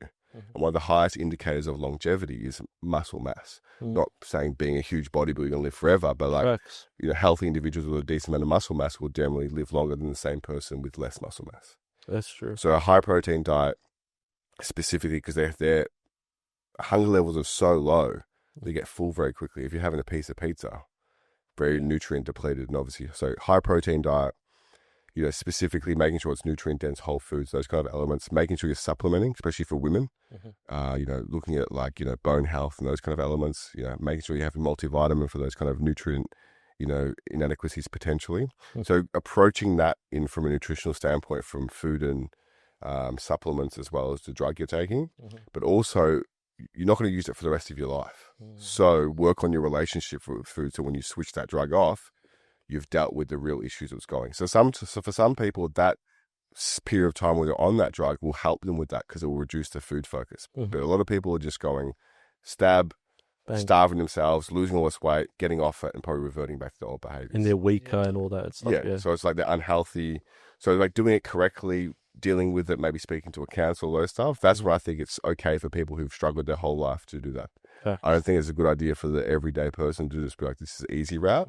If you've struggled with your whole life, I know people personally who've done it, and they've had really bad problems with this their whole life, and it's been a game changer, but they've also done it correctly. What is it, a mental thing, like a poor mental? What the drug? I think it's like food. It's just people, man. Like I think food, like it's an abundance. It's like everyone's got. We're blessed, man. Yeah, everyone's got their issues around food, and I think some people just struggle, man. Like you got to be empathetic to the process. Like you can be as, strict as possible. You can have a hard mindset, but some people it's just food's comfort. Like if you haven't got many things, like that's why a lot of people, like you guys won't see this, but like when I was working as a youth worker years ago, a lot of people in my course were like ex-drug addicts, and they were all fat. Because they were doing drugs, which was obviously giving them that dopamine, right? So they were all skinny drug addicts, right? Not judging them for their life choices or anything like that. But then when they got off the drugs and they were being sober and they're having this life of sobriety, what's the easiest form of dopamine? Food. Sugar. So all these things, like people like a dopamine fiends. Like I know someone who like had a problem with alcohol. As soon as they get off alcohol, they'll put on weight because then their new fix is food. Yeah. So it's like you don't realize the psychological elements like dopamine and all these kind of driving factors towards people's eating. So that's what you got to deal with as well. Serotonin as well. Yeah, and everyone's like, oh, they're fat, they're lazy. So I know some people who are pretty big in terms of their amount of fat on them. They train hard, It's just that at night they can't control themselves, or they've tried, and maybe they don't have that kind of mental strength to do like an 8-week cut that's extreme. Maybe it's too detrimental to their mental health and their ability to function in their job and stuff. So that's things in these cases. If you do it correctly, I think we should give people a bit of a break rather than this like David Goggins kind of like hard. A bit more empathy. I think in the realm is like not a bit more empathy to people and a bit more support and figuring out ways to kind of cultivate healthy environments for different choices rather than just labeling people and being like they're fat and lazy. That's one of the good things about doing this podcast as well, because it gives you that knowledge too, that there's more to food than what's just on your plate. You know what I mean? There's a physiological aspect to a psychological, all of this kind of stuff. Like recently I was learning about how like the importance of protein and squat training in the long run, and how the older you get, one of the first things to start to go is your glutes, and that comes along with a lot of problems, and people start to deteriorate. They can't walk. Like older people tend to lie more. That increases more morbidities, and it's just like, it's like a long aspect to it as well, And also things like bowel cancer and certain like preventable diseases. Like we're thinking about getting cut or not being fat and all this kind of thing. It's like you got to think about it, like your whole system is super sensitive to what you're putting in it. So it's like people who booze a lot and have a lot of alcohol, they have a chance of getting bowel cancer a lot higher. Same with really processed food. Like just coming back from America, you should see how horrific they eat. We'll eat portion size, yeah, but just like the level of like processed, like the amount of food. Like I think like depending where you are in America, but we flew into my mate Joseph Luciano was fighting on PFL, so we flew over to Orlando first, and that's where like Movie Land and Disney, all that kind of stuff is there. So all these Americans travel there to go to Universal Studios and stuff. So you can imagine the people who go on holiday to go to Movie Land. Yeah. We're saying this is a resort, and they were just ordering like Papa John's, which is like basically their Domino's kind of vibes. Yeah. White Castle, Macca's, and it was just hot. Everything was ultra processed. Their coffees, I'll go and get like a iced Americano, which is just a black coffee. They're getting vanilla frappe latte, whatever it's called, and they're getting these sugar bombs, and they're all in horrific condition. Like I saw people, like I know people like are overweight, but I saw people at Universal Studios were like 30 years old and had to have like buggies, and the level of fat was like, bro, it was like you can't even, it's like from a movie. It's incomprehensible. Like how their bodies, like this guy, just true story, you can ask my coach. We were going through Universal Studios and wanted to go to Harry Potter World. Huge Harry Potter fan. Very disappointing when I got there because it was just a big sales thing. We went to Simpsons Land or whatever. And it was big lard boy donuts, right? So you get these donuts literally the size of your head. And this guy was on a scooter, and he would have been in his 30s, late 20s, and he was morbidly obese, and he had to use that because he couldn't walk. He got up, got the donut, sat back down, just starts like going for it. And we're like, is that not telling you maybe not to do that? Like, it's just the culture around food and how processed the stuff is. But then you go to Miami, we did a week later, and everyone's shredded and massive, and someone had a Doberman in the gym and all this stuff. You go to Whole Foods, which is super expensive, beautiful food. Like, I'm in love with that place. That supermarket's like my dream. Yeah. Like, the best of the best food is in there, but it's such a high price ticket that these average Americans could not do it. So it's just like, it's easier than to order the Domino's or 100%. Like it was like, I think like, cut watermelon was like $8 US, was like $15 for us. Like, yeah, it's like we'll leave them with some hefty bills for sure. So coming back to Australia, you realized, eating healthy is not too bad compared to our produce in this country is fantastic. Obviously, not to get too political, but like Safeway and Coles is definitely killing us. But in terms of prices. But our produce, in terms of comparison all over the world, is one of the best. Like, our meat is fantastic if you buy good meat. Produce, like, in terms of, like, fruit and veg, for sure. What a big farmer, you reckon they have a play? Talking about so many conspiracy theories. Talking about getting too political and stuff. I think America is just completely corrupt, but that's just the difference. In terms of their health system, it's like they don't even have Medicare over there, bro. That's true. So it's like everything is driven. Who do you reckon did that? They have legitimate like ads on their TV about drugs. Yeah, like certain like cholesterol drugs. And there's these hectic at the end, it'd be like, this could cause narcolepsy and blah blah blah. You're like, what? You could die and stuff. Like it's just like it's all driven. It's all a different kind of. As in, they're trying to promote it. They can. So legally, they can show on billboards about certain drugs that you can offer to get to heal you from certain ailments and stuff. Wow. But the baseline person in certain parts of America was, you didn't look the healthiest. I'll just put it that way. Like That's from a color standpoint, eyes, physique, like you see even in London, man. You go there and then they see people like who are fit and stuff, and they look at you like you're what's this? Yeah. Like some of the fighters are obviously all jacked, and the guys are like, what's going on here? They can't fathom.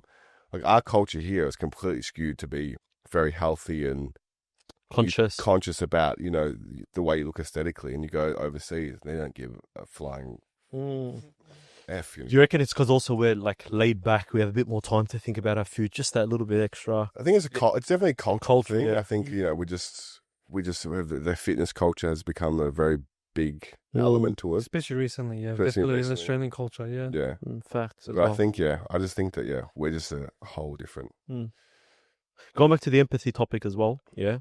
Like even because you made a very, very good point before about how everything when it comes to diet and food and training, it's just not all about cutting weight and all of that kind of stuff. Because like even when you compare it to like our mothers or women in general and all that kind of stuff, because time is a big factor in all of it, like even with them like managing multiple children and all of this kind of stuff. So what ends up happening is diet becomes the last thing they can like sort of like focus on.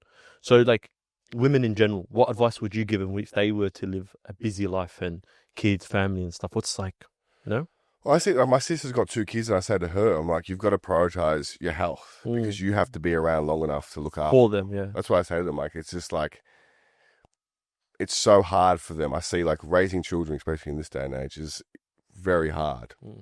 So it's just about like keep it simple, prepare just the real basics. Like you've got to somewhat prioritize yourself, of course.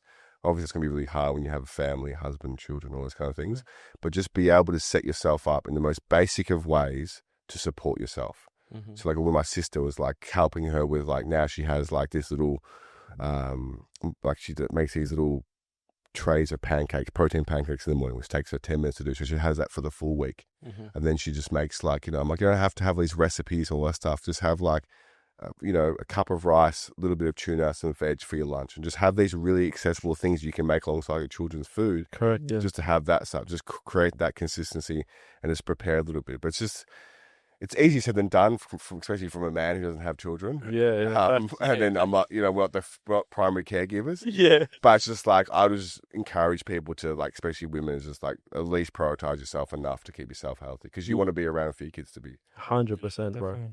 And usually when you get more busy, the first thing to go is your food. For sure. And women are fantastic at like literally sacrificing everything for their children. For their children, yeah. And on top of that, we live in like, you always talk about that collectivism versus individualism. We live in like an individualistic society, So it's like if the husband's working and let's just say they just had a newborn or something along those lines, it's like who's going to be cooking their food and stuff. So then what ends up happening, boom, open up Uber Eats. Yeah, convenience. That's the And we don't really have we have healthy options. We don't have health cafes or facts. Those kind of things, I had to learn that empathy a bit the hard way and all that kind of stuff. So I have a bit of a I used to be bad. I used to be like really like I'm still pretty bad when it comes to flights in America. Like you watch some people get on the flight, you're like, this motherfucker's sitting next to me. Yeah, I think we all have that. Oh man, I saw this guy came on, he stank too. I was just like, you can't be pushing in on me, bro, and stinking at the same time. You sit there sussing out, like you're sussing out where everyone's sitting. You're like, you better not be near me, bastard. You know what I mean?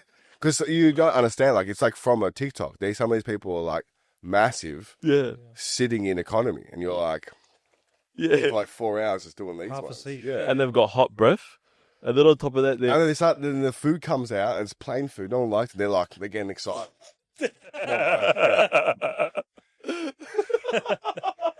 I swear to God, I got a good story. The good story was like I was coming back from America and I paid for an emergency seat and this fella comes there, bit of a big fella, and he was just like, the food came out and the trolley comes out. This guy starts like G'ing up a bit. He's wrapped. He the emergency one, you have to pull the thing out from there. Yeah. He pulls up his gut. Yep. He pulls it out, and then lays his stomach on it. That's how big his fella was. And then the food comes out, and he's like, and then he'd paid for an extra package. Yeah. The package was a booze package. He didn't realize. Yeah. And he's like, what about the extra food? It's just like, there's no extra food. It's like, this is it. And he was like, generally, like, I've never seen someone more disturbed. Yeah, Like, it seems like they're upset about it. And then, like, Facts. yeah, you feel like a lot less judgy when you come from American or seeing the You difference. can't help it though, can you? You know what I mean? No. It's like, especially when you're in a confined space, like an airplane, very Oh, intimate. yeah, you create enemies. And Yeah, very Right. easily. You know what I mean? someone's kids. That's a big one. Yes. You know what I mean? There's the fathers on the plane as well. You know, they're the worst Yeah. ones, you know? Or just the loud ones, like on their phones or watching a movie. The heavy breathers, you know? Yeah. That's why, bro, like, I know I've become an iPad kid where if I don't have the noise cancelling, like, Oh, headphones, yeah. No. like, I'm going, like, I done it on a recent flight that I went on. I didn't have the noise cancelling. I'm thinking, like, bro, like, I'm twitching, like Now, but one of those people who always stand up when the trolley comes out, yeah. like, what are you doing, bro? This poor girl that has to pull the trolley back, and every time she comes out of the trolley, you get up and go to the toilet. Yeah. This one guy did it way back from America, and I was going to assault him. This poor girl. Every time he did it, I never go, bro, sit down. Sit down. Like, let her go. Because she had to, like, look at him again. He's just sitting there like, oh, like, you need to piss every time she comes out. Yeah. Like, why is it always a she, by the way? Well, yeah. I'm joking. Hey, American Airlines, they're all 75. Go to travel to America, if they're American flight attendants, they're all like 60 to 75. Really? Yeah. And a lot of males as well. Australian ones are not like that. I don't really know this, brother. You know, it's too busy working. Bro, me too, man. International travel only, bro. Yeah. Jetstar, what? Yeah, I'm on economy though. Everyone's like, "Do you go business class?" I'm like, absolutely not. Oh, $8,000. Expensive, yeah. We got a question, last one. Yeah. Not the last one, but you've built a brand, a name, a following. Yep. Yeah. But when the lights are dimmed, everything's a bit quiet. Yeah. Who's Jack? This is a boring one, eh? That's what Yeah. I was worried about. This is the one where we get like a bit personal. We dim the I think lights a little. as I'm getting older, this is very simplified. Okay. So just like small network of friends and family. I work a lot still. I think it's like the whole thing for me is like me and Geordie. We obviously, like, I'm a co-owner of TFD now, so obviously we spent years. Thank you, boys. If that thing was working, we could probably start playing with the lights and we get the. We spent years, like, obviously working really hard, Nice. and we're still working really hard. We're trying to build something and do more things within the industry, and kind of trying to innovate and like not just do the same thing like over and over.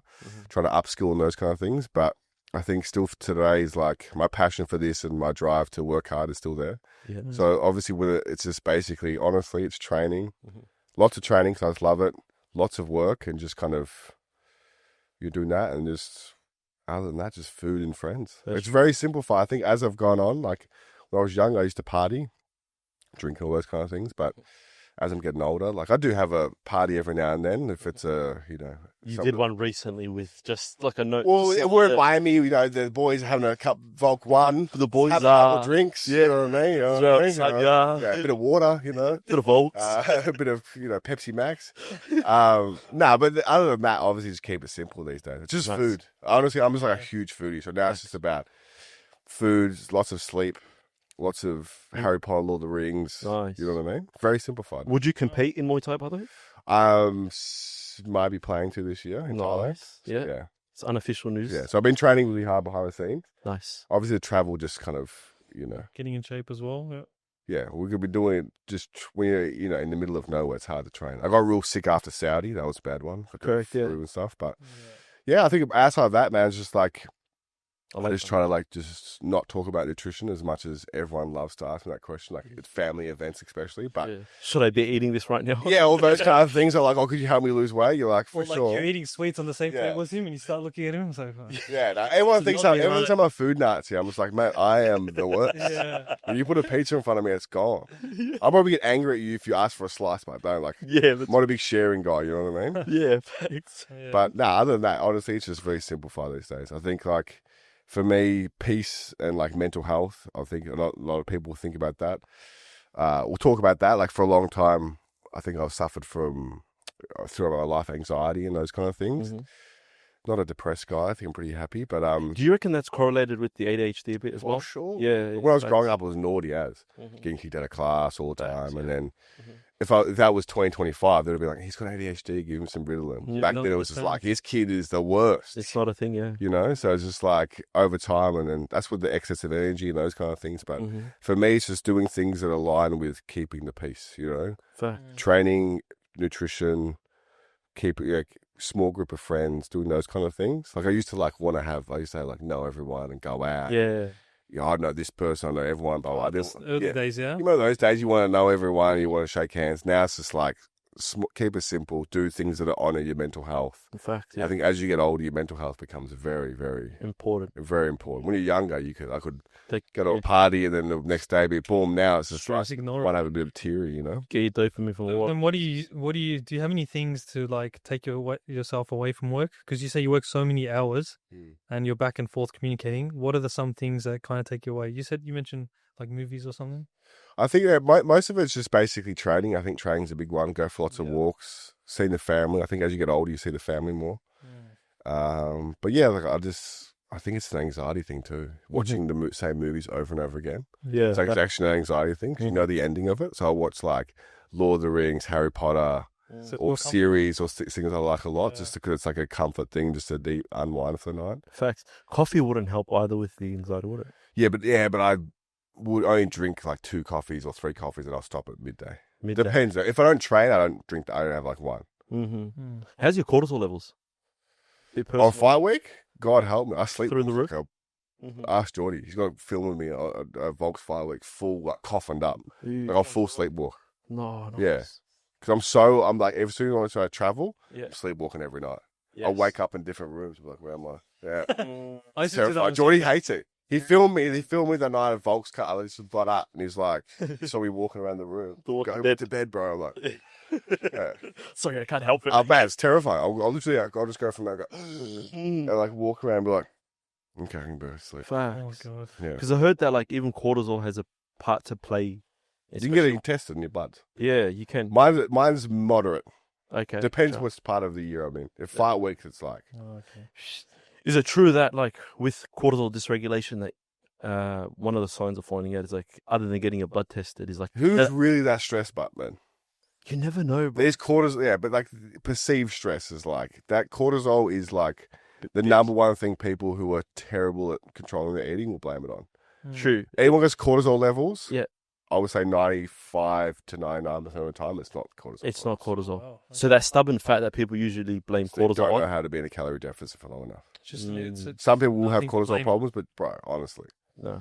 Cortisol levels are like for people who maybe have shift work or disrupted sleeping patterns, high stress at night, like coppers. And when I used to work as a youth worker when I was in my mid-20s, I would work from 6 till 10 p.m.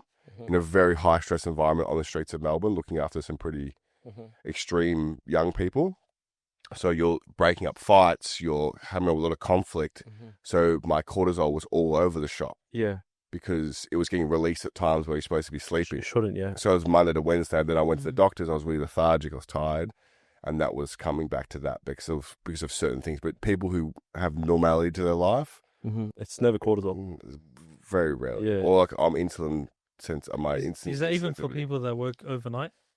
Yeah, I think people who have like shift work and they do work like night shift will struggle to lose weight to the same degree as people who have normal sleeping patterns. What's his name? Matthew Walker said, Matthew Walker, that sleep scientist. Yeah. What did he say? He goes, shift work is like a silent epidemic that no one speaks about. Yeah, it's horrific for your health. And it makes sense though, because like if you take your diet into control and all that kind of stuff, but then your hormones are not being released at the right times when they should be. And people on their phones, it's sort of like everything at night. Like everything's not conducive of like good sleeping patterns. People on their phones at night, lots of screens, everything's dark. Like that's you basically what I used to do is just leave my blinds open. So when the sun comes up, it would wake me up. Facts. So you're ready to go. And but everything. at night, being off your phone stuff, I'm not good at that. So That's hard, man. Yeah. That's true, man. But I think that's what, like we said before, like everyone's so caught up in like these perfect routines and all these kind of things. Like my routine's really basic: steps, water, food, training. Just do like the main things. Like don't worry about your no one's gonna be off their phone for 2 hours before bed. Facts. Oh no, that's. That's a mission. I got a question from like a mate of mine that I told I was doing this episode. Yeah, this is you know? definitely your question, yeah, Bear. No, it's definitely not, because I can't understand the question a little bit, so I'm gonna give it out. Maybe like you might understand it slightly. But would you recommend a reset or like a 2-week maintenance before you start to your 8 to 12 week cut, or just get into it? I'm guessing you prepare, like a couple of days to prepare, maybe. Like, Yeah. you know, you want to go for a shop, maybe clean your fridge out, maybe write some goals to keep yours aligned. Because obviously, week 1 and 2, your motivation's high. Facts. But what's going to keep you motivated throughout? So maybe coming up with some like, you know, non-physique related goals and coming up with like goal setting, those kind of things, those corny things that people talk about. But definitely, like, what are you preparing for? You're preparing to eat less food and train and be dedicated. Like, you don't need to have a warm up for 2 weeks. Like, what are you gonna do? Or mate, you know what that means? He wants to binge for 2 weeks. Yeah. He wants to go get every junk food, and to make when he starts it, it's going to be in hell because he's just giving his body all the sugars and fats he wants, and then just rip it all back. Yeah. I'll start Monday type thing. Yeah, so even maybe to 2 weeks is a warm up. Yeah. So starting the healthy habits and being a bit loose with the process, like starting to eat better, starting to drink more water, maybe doing it, not being so strict, and then after 2 weeks, then going completely strict. Yeah, man. Brick by brick, basically. Yeah, but if he's someone who keeps going from starting something, quitting, maybe his approach needs to be really balanced. That's true. Yeah. The whole time, and give himself 16 weeks instead of 8 weeks, and be a bit more. Give himself 2 cheat meals a week or whatever he needs to do to kind of, you know, only lose half a kilo per week. It's longer, but maybe it's more sustainable. Yeah, facts. That's true. I'll clip this bit and I'll send it to him. You know what I mean? But no. Any last questions, Ali? Yeah, there was one. Because I work 9 to 5 as of now. I was thinking, there's obviously days where you might forget about bringing food. Yeah. What would you do if you were working a 9 to 5 and you had to go buy your lunch at Coles or Woolies? What would you go for? Have you got a microwave? Yeah. I think that's like I used to work in a accounting office. I was a tax accountant, if you didn't believe that. Yeah. But we used to go, me and my boss would get a rotisserie chicken and would get like salad and would get rice or potatoes. Because there's so many options now to do that. Honestly, I'd probably get rotisserie chicken because I hate tuna now. I used to be a tuna bro. I'm starting to get sick of it. Yeah, true. After a while, so I get like rotisserie chicken and obviously keep that and just shred that up for like whatever amount of meals you want. And then get like microwavable potatoes or rice and then just sell it. So all that, or wraps. Yeah. Like high quality wraps, and just make a chicken wrap and stuff like that. Snacks are really easy these days. Just get like rice cakes, you know, whatever spread you want. YoPro, some sort of yogurt, protein drink and stuff like that. But there's a massive hack now, which is a bit of like a plug for the guy that I use, but Carnival. no, he's to make that. Like, there's a guy in Sydney that I use. It's called Athlete's Nutrition, so it's meal prep.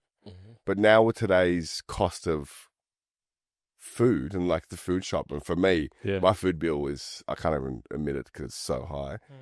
But when I started using him, he basically makes my lunch and dinner 7 days a week and he sends it down. So it's a meal prep company, Athlete's Nutrition. But he does that stuff and his meat's actually good, so I always have that on deck. So the meal prep now has become more sustainable, I think, in terms of that stuff. Or like My Fitness, what's it called? My Fitness Pal. No, what's the food called? My Muscle Chef. My Muscle Chef. Even those meals, like they're the ones that have at 7-Elevens and stuff like that. Yeah, that's a really good on the go choice. I think now we're like blessed with the ability to eat on the go. We choose to do stuff, but just like most of the stuff that's not like fitness based is low in protein. So the protein's going to be satiating, so looking something high in protein. And that's the resistance thing I was speaking about before, because like one of those things is like you do your meal prep and all that kind of stuff. You've frozen your meats and that, you know, and then it comes down to like you're hungry. Yeah. And then now you have to unfreeze your meat for like. And that's why I can't do it. I can't. You know? I honestly like the time aspect of it. Yeah. Cooking all that stuff for me is just like for this point in my career, it's like not the time is not worth what I could be doing with other things. And obviously, you know, for me it's just like meal prep. He makes like 1 to 2 meals a day. I have my yogurt. So I have like, my thing's really accessible. It's like heaps of fruit. I'm a big fruit guy. So heaps of fruit, heaps of yogurt, the prepped meals, or just prepped meat. Yep. So most of the time, if I don't want his meals, I just get like literally, he just preps all my meat, pre-cooks it. And I've got microwavable rice, or I'll cook a bunch of rice, potatoes, all those kind of things. So it's just always accessible. So. Does that end up becoming, because obviously like shout out to Coles and Woolworths, you know, does that end up becoming a bit cheaper doing it that way? For sure. For me, because I have heaps of food waste. Because I'll be like, I'm going to eat so many vegetables this week, and I Nah, don't do it. and it rots. Because you have to cook it. I'm like, I can't Yeah. bother, you know? Correct. And there's time aspect of Yeah. it. I eat about like $10 to $15 worth of YoPro yogurt a day. Yeah.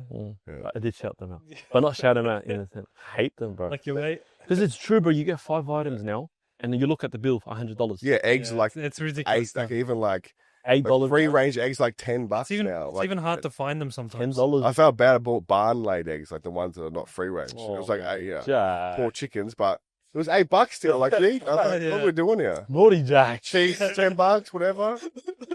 So what's your food bill actually looking like? Let's talk digits. Oh, who said?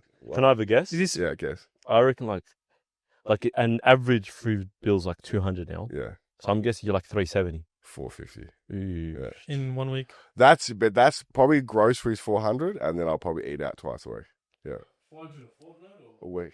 Yeah, Yeah, that makes sense though. Like, yeah. that's for me, man. I eat a lot of food. Wow. I used to eat a lot of food, but I'm like a real like I cannot.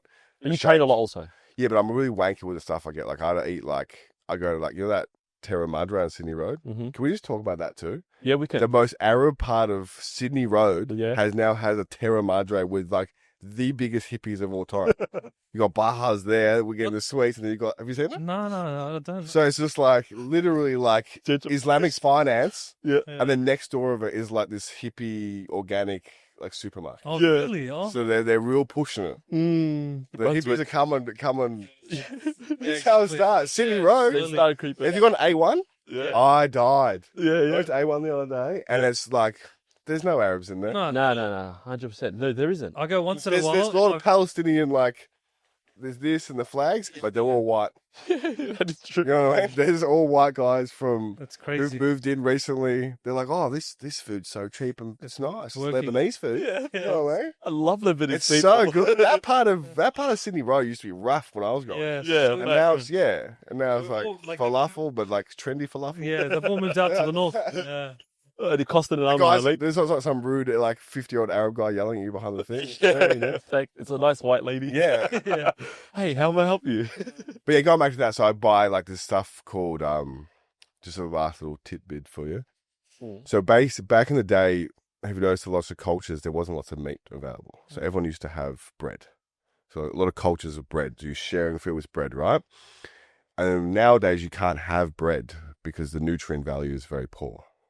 Because what happened is to be able to produce what you used to do is you used to create like the bread, which is obviously like like sourdough, for example, and it used to naturally ferment over time. You'd leave it out, it'd ferment over time, and then you would basically cook it, right? Mm.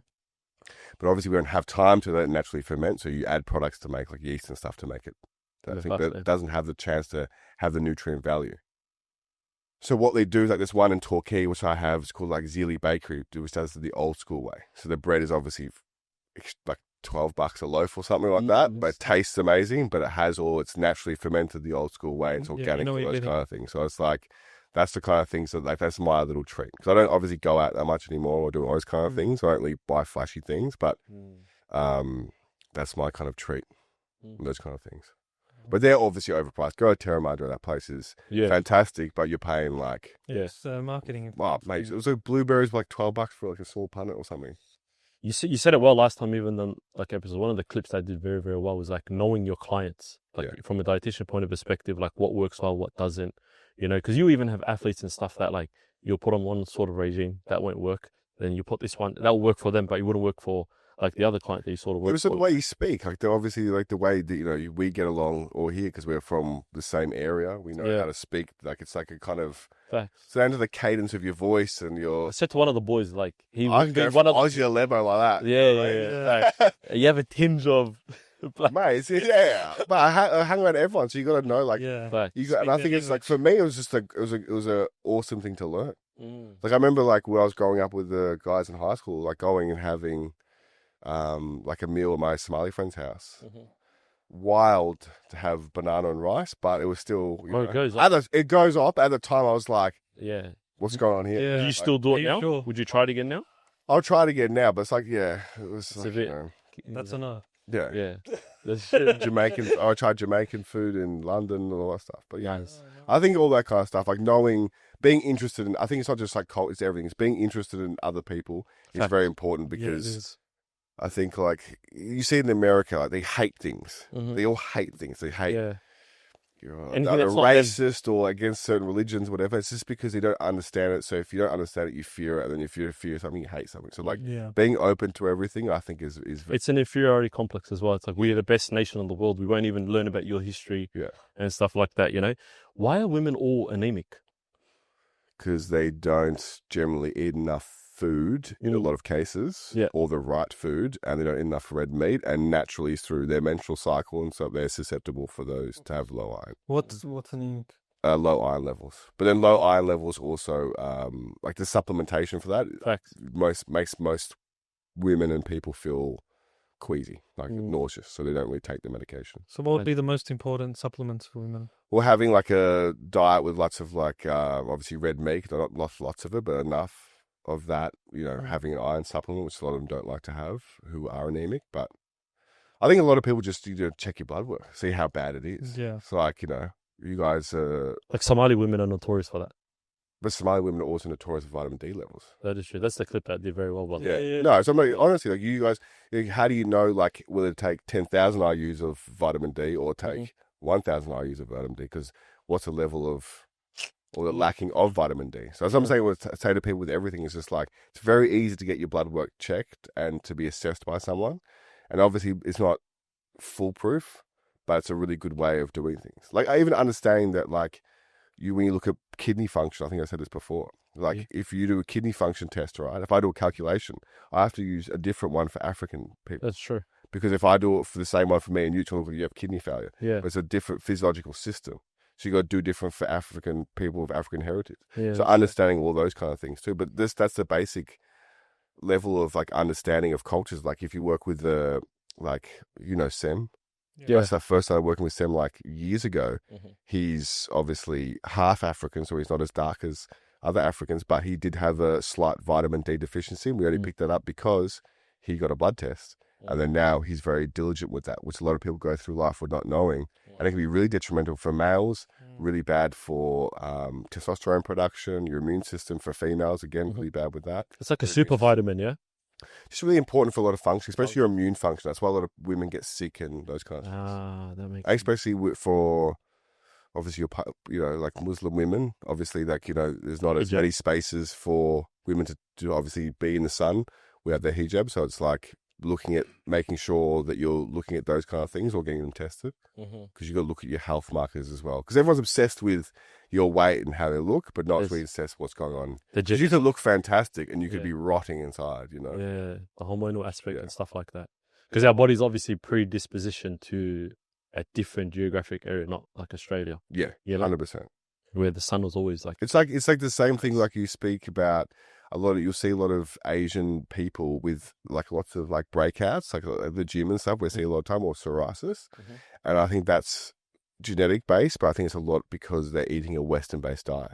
Like if you cut this, like a lot of like 70% of the Asian population are lactose intolerant, but a lot of people in Western culture who are Asian heritage will have dairy because it's part of the Western diet that they now follow. So being aware of like potential intolerances or what your body's used to and stuff like that. Like even like, for example, blood tests, if I'm looking at Mediterranean Arabs and some Africans, cholesterol levels can be quite high, and to like a Western system, it's like dangerous levels. But then if you do a specific test, which is like a more detailed test of cholesterol, it's genetic and not dangerous. But you need to know that because like, these people from Pakistan, India, Mediterranean, certain Arab countries will have high cholesterol. You're like, they're not healthy, but some of them are very healthy. It's just a genetic component. Wait, but how does that work then? Because obviously it would be because their baselines are different between the different subgroups. And based on what your diet is. For different countries, like heavy, like the Mediterraneans, what are they eating? Yeah, that's heavy, fat-based, but healthy. That's what's being the French. There's another really interesting about the French. The French drink alcohol and eat high levels of saturated fat, but have good life expectancy because they don't binge eat. They drink alcohol they drink it slowly, they eat slowly, they don't eat excessively, whereas the English will excessively drink. But the French still drink alcohol and have a high saturated fat intake, but live okay, because it's all about genetics and the way that they do things. So you've got to be aware of those things to be a good practitioner, I think. Yeah. Because I think like the majority of dietitians, not to trash them, are white girls from like Australian girls who who are in their 20s or 30s who haven't really been in a multicultural environment. Not saying that not all of them have, but I think They're from we're good at doing that, especially from Melbourne, because we're multicultural. we lived in this life, Yeah, We lived at Uncle Joe's in Sydney Road. Yeah. It's still open. Uncle Joe's. No. Probably the one next to Uncle Goldie's. Joe's? No, Uncle Joe's is the one up there. Oh, right here. The one after the park. He's a car wash. Yeah. It probably is. Yeah. I I don't think know. there's an acai bowl place there now. Yeah. The site is everywhere. That's the new kebab. Honestly, Yeah. like in terms of popular. Shout out to Hey, clip that one out before we get shot. I got a place that one if you want. new record of shout outs. We love a shout out. But no, without any further ado, Jack, thank you. Thank you, very boys. much for hopping on the Appreciate it. podcast. Honestly, it's always a laugh, good time with you. We still got our deal. Yeah, so deal. We'll probably make a video out of it. Definitely. I need Is he going to do a plug for his seminar? On this episode, we don't know when it will come out. Okay. Alright. So we actually do have a dedicated episode for that seminar. But Yeah. whether this episode comes before the seminar or after the seminar, there will be an event happening. What was it, Brissa? 3rd of May. 3rd of May, Saturday night. Jack will be there. He'll be talking a lot of detail. Shout out to the boy Jack. And honestly, it's a pleasure. Thank you very much for coming on, boys. Appreciate it. Thanks, bro. And yeah, without further ado, make sure to like, share, and subscribe. You guys know the drill. We'll see you next week. Peace.